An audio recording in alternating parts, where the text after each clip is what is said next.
अहिल्या अब जवान हो चुकी थी, लेकिन बचपन में मिली हुई सभी जिम्मेदारियों को वह आज भी उसी तरह निभा रही थी। बचपन में ही माता पिता के गुजर जाने के बाद अहिल्या अपनी दादी के साथ रहती थी और 12 साल की उम्र से ही वह अपनी दादी के साथ सब्जी बेचने का काम किया करती थी।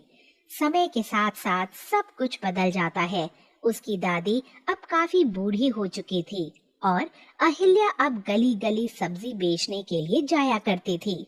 सुबह सुबह सब्जियां ताजी रहती हैं अहिल्या, कहाँ मेरे चक्करों में पड़ी हुई है। अरे मेरे इतने हाथ पैर चलते हैं कि मैं अपना सामान उठा सकती हूँ। जा बेटा, जल्दी जा, काम को देर हो रही है। हाँ हाँ, बस करो दादी, मुझे पता है मेरे बाद घर में तुम कितने काम करती हो। चुपचाप यहीं बैठी रहती हो पूरा दिन। तुम्हें पता है मुझे तुम्हारी कितनी चिंता रहती है, इसलिए ये खाना पीना सब मैं यहाँ टेबल पर रख कर जाती हूँ। मेरी प्यारी दादी को किसी भी चीज की जरूरत हो तो वह उसे अपने पास ही मिले। ना जाने कौन से पुण्य किए होंगे मैंने, जो तेरी जैसी पोती मिली है। अब तो कोई राजकुमार आए और तेरी शादी हो जाए। दादी, अपनी आँखों से वही सपने देखो जो पूरे हो सकते हैं। ये गरीब की कुटिया है, यहाँ कोई राजकुमार नहीं आने वाला। चलो, अब मैं चलती हूँ। अहिल्या अपनी दादी को प्रणाम कर घर से निकल जाती है और सब्जी बेचने के लिए गली गली घूमने लगती है। सब्जी ले लो, सब्जी, ताजा ताजा सब्जी, आलू, बैगन, भिंडी, तोरी, सब्जी ले लो, सब्जी, सब्जी वाली। अरे ओ सब्जी वाली, जरा इधर तो आ। क्या सब्जी है आज तेरे पास? आपको क्या चाहिए जीजी? मेरे पास तो आलू, बैगन, भिंडी, तोरी, हरा धनिया सब कुछ है। 2 बैगन दे दे, बढ़िया सा भरता बनाना है। अभी लो, इतने ताजा बैगन है कि भरता बड़ा मस्त बनेगा। हरा धनिया और हरी मिर्च भी दे दूं क्या? बगैर हरे धनिया और मिर्च की तो भरता बनने से रहा। ला, 10 रुपए का वो भी दे दे। अहिल्या उस औरत को सब्जी दे अगली गली में जाकर आवाज लगाने लगती है। सब्जी ले लो, सब्जी, ताजा ताजा सब्जी। अरे ओ सब्जी वाली, जरा 1 किलो भिंडी तो तोल दे। और देख, भिंडी कच्ची होनी चाहिए। भाई साहब, कोई भी भिंडी उठा कर देख लो, बिल्कुल ताजी मिलेगी। हाँ हाँ ठीक है, 1 किलो आलू भी तोल दो। अहिल्या टोकरी में से निकालकर सब्जियां खोलकर उस आदमी को दे देती है।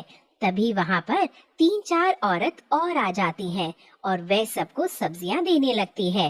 सब्जी वाली, आज बड़ी देर से आई है तो मैं कब से तेरा इंतजार कर रही थी। घर में मेहमान आने वाले हैं और आलू तक नहीं है घर में। ऐसा कर, जल्दी से 1 किलो आलू, हरा धनिया, हरी मिर्च और 1 किलो बैगन भी तोल दे। अरे जीजी, बैगन तो एक ही बचा है, आप कहो तो दे दूं? ना ना, रहने दे। तेरे एक बैगन से मेरे इतने बड़े कुनबे का भोजन नहीं बन पाएगा। औरत सब्जी लेकर घर के अंदर चली जाती है और पैसे लाकर अहिल्या को दे देती है। अहिल्या अपनी चुन्नी के कोने को खोलकर उसमें पैसे बांध लेती है और चलते चलते जब वह काफी थक जाती है तो एक मंदिर के बाहर बैठ जाती है। चलो, भगवान का शुक्र है, आज सारी सब्जियां हाथों हाथ निकल गईं। अब ये एक बैगन बचा है। मैंने सुबह ही एक बैगन की सब्जी बनाई है, अब तो मन भी नहीं कर रहा।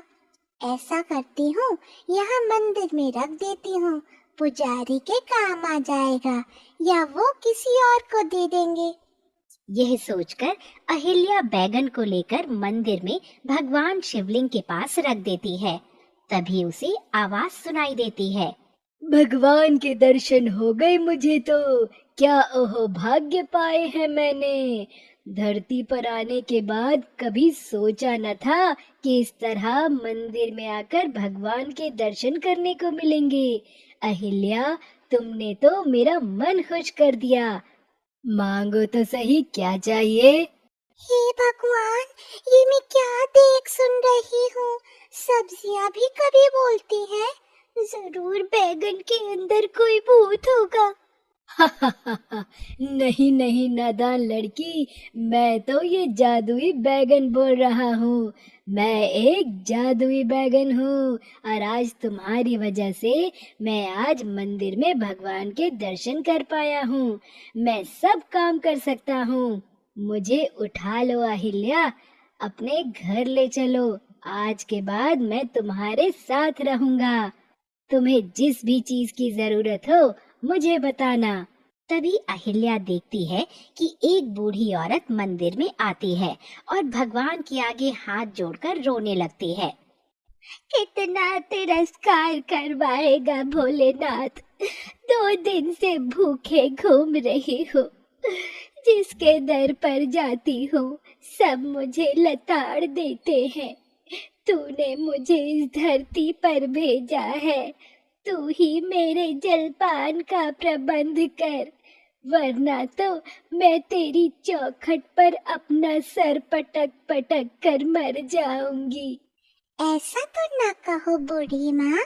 भगवान के दर पर आकर भी इतना अविश्वास। दुनिया जहाँ से ठोकर मिल सकती है, लेकिन यहाँ भगवान के दर से नहीं।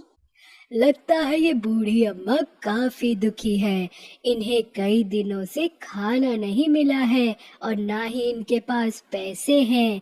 बहू बेटा ने घर से निकाल दिया है। हे भगवान, ये कौन बोल रहा है जिसने मेरे जीवन का चित्रण कर डाला? बूढ़ी अम्मा, मैं बोल रहा हूँ जादुई बैगन। अब तेरे सारे दुख के दिन बीत गए हैं। अब तू अपनी उस झोपड़ी में चली जा जहाँ तेरा बेटा बहू ने तुझे रहने के लिए दी है, और शाम को चमत्कार देख। फिलहाल तो तू पेट भर कर खाना खा। तू बहुत कमजोर लग रही है। देखते ही देखते वहाँ एक भोजन की थाली आ जाती है जिसमें दाल, चावल, रोटी, सब्जी, दही और मीठा भी था। अहिल्या तो हैरान थी। वह बूढ़ी काकी भी बड़ा हैरान थी। वह भोजन करने लगी और अहिल्या और जादुई बैगन को आशीर्वाद देकर वहाँ से चली जाती है। जादुई बैगन के कहने पर अहिल्या उसे अपने साथ घर ले आती है। उधर शाम को बूढ़ी काकी की झोपड़ी में, हे भगवान, ये मेरा छोटा सा बक्सा इतना चमक क्यों रहा है? वह डर कर जैसे ही अपने उस छोटे से बक्से को खोलती है, हैरान हो जाती है। वह सोने से भरा हुआ था। तभी झोपड़ी में निकलती हुई रोशनी को देखकर उसके बेटे और बहू वहां आते हैं और बुढ़िया को सोने के साथ देखकर उसके पैर पकड़ लेते हैं। अरे माई, मुझे माफ कर दे। चल यहाँ झोपड़ी से। अब तुझे यहाँ रहने की जरूरत नहीं है। तू अब हमारे साथ रह। हाँ माई, हमारे साथ रह। हम जो आज तेरे साथ कर रहे हैं वही कल हमारी औलाद हमारे साथ करेगी। अगर तुम सच में पश्चाताप से चलकर यहाँ आए हो तो मैं तुम्हारे साथ चलती हूँ। हाँ, अगर तुम इस सोने के चमक को देखकर मेरे पास आए हो तो यह सोना ही काफी है। मैं तुम जैसा बेटे और बहू और भी बना लूंगी। बूढ़ी औरत मन ही मन जादुई बैंगन को धन्यवाद देती है और अपने बेटा और बहू के साथ उसके बड़े घर में चली जाती है। उधर अहिल्या के साथ, अरे दादी ने अभी तक खाना नहीं खाया। लगता है इनकी तबीयत ठीक नहीं है। दादी, ओ दादी, क्या बात है? तूने आज सुबह से खाना क्यों नहीं खाया? क्या करूं बिटिया, आज बिल्कुल भी मन नहीं था खाना खाने का। सुबह से बड़ी घबराहट हो रही है। बस भगवान से प्रार्थना कर रही थी कि मुझे इतनी जल्दी मत उठा। अभी तो मुझे तेरे हाथ भी पीले करने हैं। अरे दादी, हाथ पीले होते हुए तो तुम तब देखोगी ना जब तुम स्वस्थ रहोगी। चलो बैठो, जल्दी से खाना खाओ, मैं तुम्हें बिल्कुल ठीक कर दूंगा। तभी जादुई बैगन से रोशनी निकलती है और अहिल्या की दादी की चारपाई के चारों तरफ घूमने लगती है। देखते ही देखते उनके शरीर की सारी बीमारियां खत्म हो जाती हैं। हे भगवान, ये तो जादुई बैगन है, इसने तो कमाल ही कर दिया। अब मुझे बहुत अच्छा लग रहा है। मैं अपने आप को जवान और तरोताजा महसूस कर रही हूँ। चलो दादी, अब जल्दी से खाना खाओ, तुम्हारी पोती भी सुबह से भूखी ही घूम रही है। वह दोनों दादी पोती खाना खाने बैठते हैं कि तभी दरवाजे पर दस्तक होती है। इस समय हमारे घर कौन आया होगा? दरवाजा खोलूंगी तो पता चलेगा ना दादी। तुम बैठो, मैं देखती हूँ। अहिल्या दरवाजा खोलती है तो देखती है सामने एक बड़ा ही सुंदर सजीला नौजवान खड़ा हुआ था। मेरा नाम प्रकाश है, क्या मुझे पीने के लिए पानी मिल जाएगा?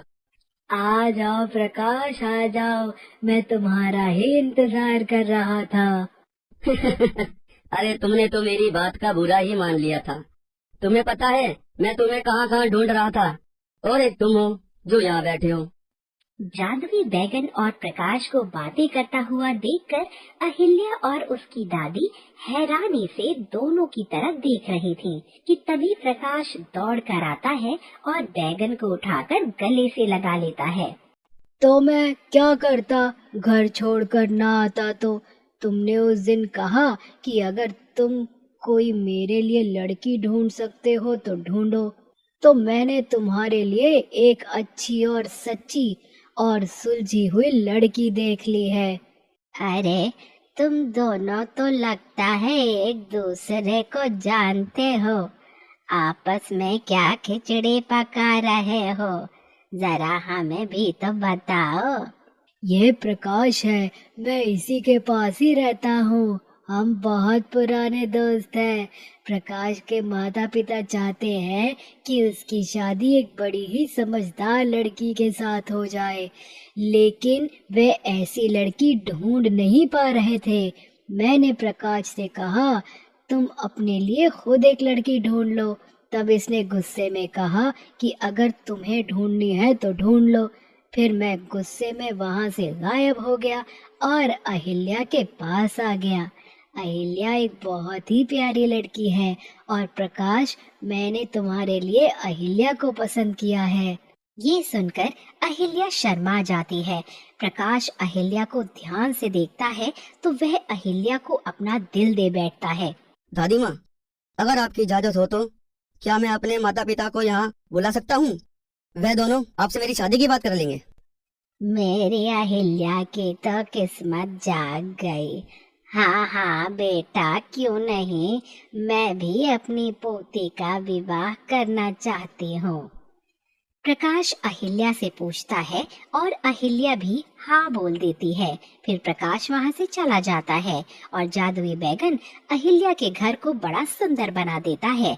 उसके पास सुंदर सुंदर कपड़े रख देता है। अब तो तुम भी राजकुमारी दिखाई दे रही हो अहिल्या। ये सब कुछ तुम्हारी वजह से ही तो हो रहा है। अगले दिन प्रकाश अपने माता पिता को लेकर आता है और कुछ दिनों बाद प्रकाश और अहिल्या की धूमधाम से शादी हो जाती है और प्रकाश दादी को भी अपने साथ ले जाता है। यह देखकर जादुई बैगन खुशी से झूमने लगता है।